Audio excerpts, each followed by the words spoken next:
Assalamualaikum. Masih tembiri ba ima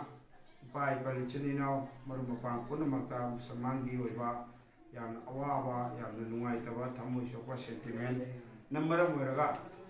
chathariba lalong asida koi puno mag shanti amal tawraga koi ne yamna democratic oiba mongda koi na masigi nungai taba phongdokchari loina na India da sigumba khilaf oiba rasul ki khilaf Prophet Muhammad sallallahu alaihi wasallam ki khilaf sanction lebisi world punamaki musulman punamana pendaba thami thambagalo na ko MC Muslim Council magi de thami loina masida koina masi haire adu haire haine ko masida bhale noiba na punama se tokhoga ko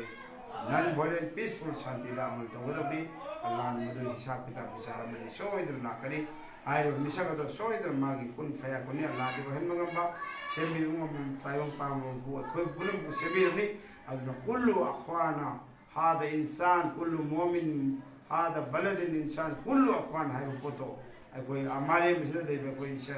ميوي بقول ما إيش أقول إيش دينا ومتني هاي بقي عمل ده خمسة نسيه سيمبا Prophet Muhammad की मायू तो नागी बकुल मुझे बे totally condemn and strongly condemn तो बोलो ना माँ को मकू की विचार तो ने सोच ना माँ को बना बिगड़ी है वो मुझे थमसे दिया मुझे लगे